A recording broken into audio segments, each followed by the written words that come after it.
भविष्यात ठाणे हे देश आणि आंतरराष्ट्रीय स्तरावरील क्रिकेटपटू घडवणारी फॅक्टरी ठरणार आहे।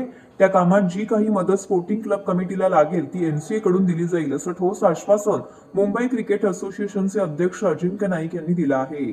स्पोर्टिंग क्लब कमिटीच्या नव्याने बांधण्यात आलेल्या ड्रेसिंग रूम इंडोर क्रिकेट अकॅडमीचं उद्घाटन 14 वर्षाखालील शताब्दी चषक क्रिकेट स्पर्धेचा पारितोषिक वितरण अजिंक्य नाईक आणि विविध मान्यवरांच्या हस्ते संपन्न झाले।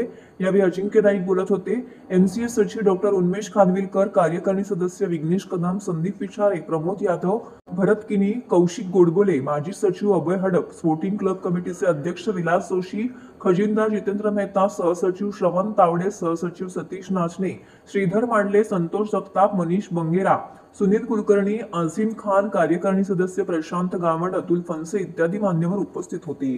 यावेळी स्पोर्टिंग क्लब कमिटीचे सेक्रेटरी आणि एनसीए कार्यकारिणी सदस्य विकास रेपाळ यांच्या नेतृत्वाखाली स्पोर्टिंग क्लबच्या सुरू असलेल्या विकासाच्या गतीचं अजिंक्य नाईक यांनी आपल्या भाषणात कौतुक केलं। यावेळी अजिंक्य नाईक म्हणाले, आमच्या मागील कमिटीने एनसीए मध्ये 3 वर्षात 30 वर्षाचं काम केलं आहे। विकास रेपाळ यांच्या नेतृत्वाखाली स्पोर्टिंग क्लबची नवीन कमिटी ही विकासाची गती पकडत आहे। क्रिकेटर घडवण्याचं काम मैदान क्लब करत असतात, त्यासाठी पायाभूत सुविधांसाठी लागणारी सगळी मदत एनसीए देण्यासाठी तयार आहे। गेल्या अनेक वर्षात ठाण्यातून क्रिकेटर घडत आहेत। मागील 6 वर्षात ठाण्यातील क्रिकेटला चांगला रंग येत आहे। येणाऱ्या काळात ठाणे ही क्रिकेटर घडवण्याची फॅक्टरी होणार असल्याचं अजिंक्य नाईक यांनी म्हटलंय। आपल्या पालकांचा, कोचचा नेहमी आदर करा। हे डिजिटल युग असेल तरी mobile, play station, iPad, social media पासून लांब राहून खेळाच्या मैदानात आपला वेळ घालवण्याचा सल्ला अजिंक्य नाईक यांनी दिलेला आहे। स्पोर्टिंग क्लब आयोजित 14 वर्षाखालील शताब्दी चषक क्रिकेट स्पर्धेला सलग 3 वर्ष युनियन क्रिकेट अकॅडमीचे विजेतेपद मिळाले आहे, तर युनायटेड क्रिकेट क्लब असोसिएशन उपविजेता संघ ठरलाय। उपस्थित मान्यवरांच्या हस्ते विजयी उपविजयी संघांना चषक देऊन त्यांचा सन्मान करण्यात आलेला आहे। येणाऱ्या काळात ठाण्यामधनं मॅक्झिमम मुंबई आणि भारतासाठी प्लेयर येतील हे मी तुम्हाला खात्रीपूर्वक सांगू शकतो, कारण मागच्या वर्षीपासूनच आम्ही टॅलेंट हंट चालू केलं ठाण्यामध्ये। Selection trial, open selection trial tournament चालू केली, त्याच्यातनं आम्हाला चांगले प्लेयर्स मुंबईसाठी मिळाले, त्यांनी परफॉर्म सुद्धा केलं। विकास रेपाळे इकडे अपेक्स काउन्सिल मेंबर झाले, त्याच्यामुळे कुठेतरी स्पोर्टिंग कमिटीला एक विकासाचा मार्ग मोकळा झाला आणि त्याच्याच ओपनिंगसाठी आज आम्ही इकडे उपस्थित राहिलोय।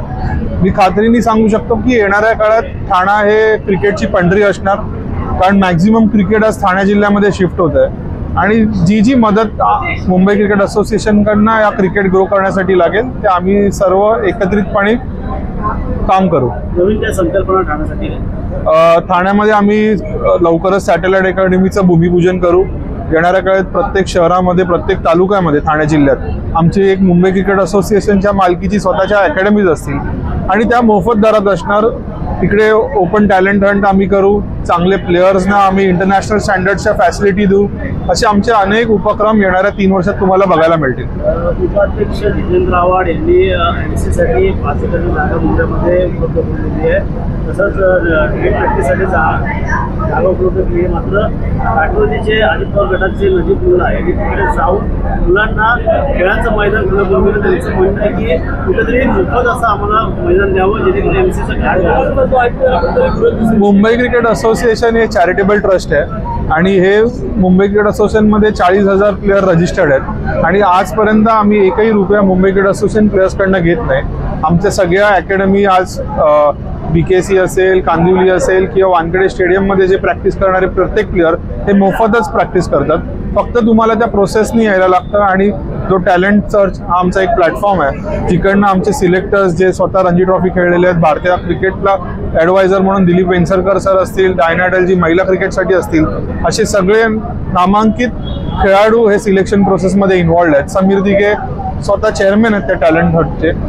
तर हे मोफत दरात आहे। आम्ही क्रिकेटमध्ये बिलीव्ह करतो, सगळे राजकीय पक्ष हे क्रिकेटचे फॉलोअर आहेत। हे मुंबई, महाराष्ट्रात, भारतात सगळे तुम्हाला राजकीय नेते सुद्धा बघायला मिळतील की आपण क्रिकेटला एक पॅशन म्हणून, एक धर्म म्हणून किंवा एक रिलिजन म्हणून आपण सगळे एकत्र येऊन काम करत असतो। क्रिकेट पंढरी मानली जाते, मात्र अनेक लोकांना पाहिलं जातं मुंबई गाठावी लागते, दादर गाठावी लागते। आता ठाण्यामध्ये स्टेडियम डोंबिवली असेल, किंवा अशा 100% प्रत्येक तालुक्यामध्ये, प्रत्येक शहरामध्ये आमच्या मुंबई क्रिकेट असोसिएशनच्या अकॅडमीज असतील, जिकडे आमचे क्लब्सचे नेट चालतात, त्यांना आम्ही कसे चांगले सुखसुविधा, चांगले इन्फ्रास्ट्रक्चर देऊ शकतो, चांगले इक्विपमेंट्स प्रोव्हाइड करू शकतो, हे आम्ही आजपर्यंत करत आलो आहे. ह्याच्या पुढे सुद्धा आम्ही विकास रेपाळे असतील, जितेंद्र आव्हाड आहेत इकडनं जे नेतृत्व करतात, त्यांच्या मार्गदर्शनाखाली आम्ही चांगले चांगले उपक्रम इकडे राबवू. ज्या गोष्टी देता येतील त्या 100% मुंबई क्रिकेट असोसिएशन म्हणून आम्ही ठाण्याला देऊ. MC मध्ये राजकारण करण्यासाठी काय सल्ला द्याल तुम्ही? आम्हाला MCA मध्ये राजकारण कळतच नाही. आम्हाला फक्त क्रिकेटसाठी आम्ही सगळे एकत्र येतो आणि क्रिकेटच्या चांगल्या गोष्टीसाठी आजपर्यंत आम्ही एक एक उपक्रम आणि निर्णय घेत आलो आहे. तर मला असं काही वाटत नाही की इकडे राजकारण आहे. इकडे फक्त एकच शब्द चालतो, तो आहे क्रिकेट. विकास रेपाळेने अनेक ठिकाणी आता तुम्हाला काही 100% आम्ही ॲज अ टीम म्हणून एकत्र सगळे काम करू. आणि विकास रेपाळे एक तरुण आहेत, चांगलं नेतृत्व आहे, क्रिकेटबद्दल त्यांची आवड आहे, स्वतः क्रिकेट खेळले आहेत. त्यांचे जे काय संकल्पना असतील त्याच्यात जी आमची MCAची जी प्रोसेस आहे त्या प्रोसेसमधनं आम्ही 100% ठाण्यासाठी चांगले प्लेयर्स पण घडवू आणि चांगलं इन्फ्रास्ट्रक्चर पण प्रोव्हाइड करू. ठाणेकरांची इच्छा आहे की या ठिकाणी ठाण्यात देखील IPL ची मॅच बघता यावी, यासाठी MCA कसं? बघा, IPL हे BCCI ऑर्गनाईज करतं. BCCIचं लॉजिस्टिकल सपोर्ट असेल किंवा परदेशी प्लेयरसुद्धा येतात, त्या सगळ्या गोष्टी BCCI गव्हर्नमेंट हे सगळं बघत असतं. ते जे आम्हाला सांगतात ते आम्ही इम्प्लिमेंट करत असतो.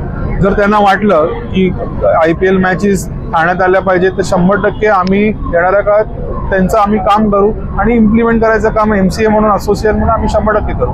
तर ठाणे क्लब असेल, मुंबई क्लब असेल, काय क्रिकेट खेळाडूंना काय आव्हान नाही बघा, आज सगळे ऑनररी तुम्हाला त्या सुखसुविधा प्रोव्हाइड करतात. ठाणे क्लब असेल, दादोजी कोंडे स्टेडियम असेल किंवा स्पोर्टिंग कमिटी असेल, त्याचा तुम्ही पूर्ण यूज केलं पाहिजे. चांगलं इकडे क्रिकेट खेळलं गेलं पाहिजे. आज डिजिटलचा कुठेतरी जमाना आहे. मुलं play station, social media, mobile फोनवर आहेत, iPadवर आहेत, पण त्यांनी ही जी चांगली खेळाची मैदान आहे त्याचा पूर्ण उपयोग केला पाहिजे.